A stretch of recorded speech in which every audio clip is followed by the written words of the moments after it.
Toplumun tamamını bu işe katmak gerekiyor. Yani onların da dahil etmek gerekiyor.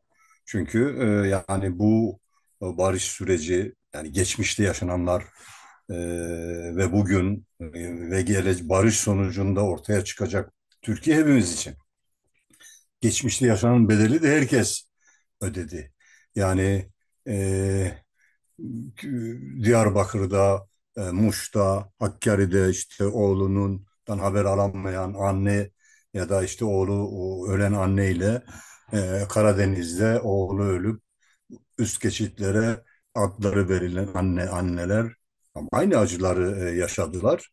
Dolayısıyla hepsi dahil etmek gerekiyor. Ama mümkün olduğu kadar geniş kesimleri dahil etmek gerekiyor. Bu da anlatmakla, bu işi gerçeğini ortaya koymakla, neler yaşandı, ne bedeller ödendi ve bundan sonra barışla neler kazanacağız, bunlar anlatılarak olur. Ben bunun bugüne, bu saate kadar bütünüyle ya da gerektiği gibi yapılabildiği kanaatinde değilim. Bu nasıl sağlanır?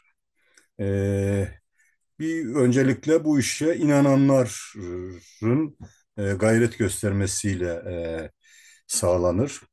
Burada ben bir engel, bir sorun görüyorum işin toplumsallaştırılmasının önünde. O da yani barış dili, yani yeniden kurulmakta olan barışın dili de yeniden kurulmalı. Barış savaşın diliyle, savaşın kelimeleriyle, kavramlarıyla barış kurulmaz, kurulamaz. Bambaşka bir süreç yaşanıyor bir öncekiyle. Yani elbette barış, amaç barış. Yani amaç silahların bırakılması ve normal toplum şeyine geçilip sorunlarımızın demokratik ülkelerde nasıl oluyorsa konuşularak, tartışılarak, müzakere edilerek, oylanarak, oydaşarak çözülmesi. Silahlı bir ortamda demokratikleşme çok mümkün değil. Nereden biliyorum ben bunu? Bunu şeyden biliyorum yani ben işte aktif şu kadar yaşadım bu işlerin mücadelesinin içinde oldum. Aktif siyasette de sürekli bir şekilde demokratikleşme adına, adalet adına bir takım talepler götürüyoruz yani ülkeyi yönetenlere. Diyelim ki işte siyasi partiler yasası ve anayasada bunu düzenleyen maddeler demokratik bir ülkede serbest siyaset yapmanın önünde engeldir. Bunları kaldırın ya da bunları gevşetin, bunları rahatlatın diye tekliflerle, çok makul tekliflerle gittiğimizde bizim karşımıza hep şey çıkardı. Ya arkadaş terör var, bölücülük var. Yani şimdi size bir şey demiyoruz ama bunlar da kullanacak olmuyor şimdi. Hep erteliyorlardı.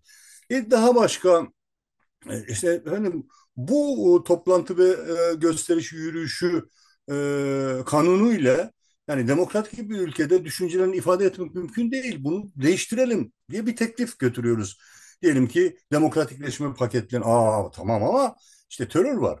Şimdi, ya bırakın toplu sözleşmelerde bile ya 2 kuruş daha fazla verin tamam ama terör var. Yani sürekli şekilde karşımıza bu çıktı. Çok zor. Yani herhangi bir konunun müzakere edilmesi çok zor. Dolayısıyla büyük bir engel, bahane diyelim. Bahane kalkıyor. Şimdi toplumda şunu talep edeceğiz. Yani serbest siyasetin önünü bütünüyle açın. Ülkede 40 seneden beri neredeyse ikili hukuk uygulanıyor. Yani tamam resmen olağanüstü hal kalktı ama olağanüstü hali şeylerini e, dolduracak terörle mücadele yasalarda, başka yasalarda e, iç güvenlik filan işte paketlerinde bunlar fazlasıyla yerine koydu ve ikili hukuk var. Bakın işte çok somut bir örnek vereyim. E, DEM yani HDP belediyeleriyle ilgili ayrı bir uygulama var. Diğer belediyelerle ilgili ayrı bir uygulama var. Şimdi CHP'ye de geldi bu ya. Efendim işte belediye başkanı bir şekilde görevden ayrılırsa e, kayyum atanıyor. Bu başka bir yerde başka bir sebepten dolayı belediye başkanı görevden atılınca normal demokratik ülkelerde olduğu gibi belediye meclisi yerine bir insan seçiyor. Bunlar sürdürülebilir şeyler değil. Biz bir mücadele vereceğiz. Birlikte yaşayacaksa yapılacak bütün düzenlemeler herkes için olacak. Dolayısıyla oylamalar da bu azınlıktadır. Az verdi, o çok verdi diye bir şey olmayacak yani. Demokrasi isteyen herkes aynı talepte bulunabilecek yani. Şimdi Cumhuriyet Halk Partisi bundan sonra bu gerçekten hani deniliyordu. Bak sizin başınıza da gelebilir. Şimdi başlarına geldi, başımıza geldi. Diyebilir miyiz ki kayın bizi ilgilendirmez diyebilir miyiz? Hayır. Böyle bir düzenleme yanlıştır diyeceğiz. Şu şekilde de bir düzenleme yapılsın diyeceğiz elbette. Bunu şunun için söylüyorum örnek olsun diye. Demokratikleşmenin önündeki en büyük bahane, hatta tek bahane terör var, işte silah var. Dolayısıyla o olmaz. Da bahanesi ortadan kalkacak ve biz hak ettiğimiz toplum olarak hak ettiğimiz demokratik özgürleştirici düzenlemeler yapacağız ve daha iyi şeyler var. Türkiye hiçbir problem olmayacak, sıkıntı olmayacak, dünya cennet olacak filan öyle de bir şey yok. Sürekli mücadele edeceğiz. Bu silah bırakma süreci bir takım yasal düzenlemeler gerekir. Yani silah nasıl bırakılacak? Silah bırakanlar ne olacak?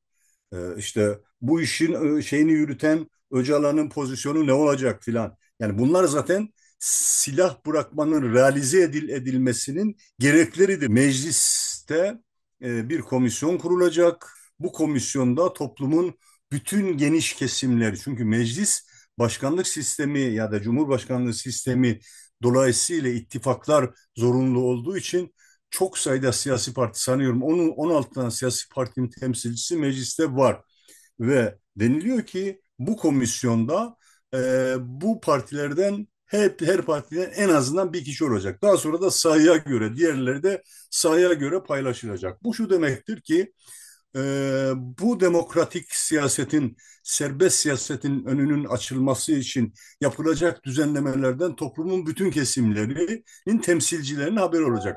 Dolayısıyla toplumun bütün kesimleri bundan haberdar olacak. Mecliste kurulacak komisyon bir tarafta bu yasal çalışmalar yaparken aynı zamanda bu komisyonun da dahiliyle topluma nasıl anlatılacak? Bunun için bütün yöntemleri, bilimsel yöntemleri, siyasal iletişim kurallarını, imkanlarını uygulayarak bunları eş zamanlı olarak yapmalıyız ve bence bu hazırlıklar yapılsın diye hazırlıklar da var.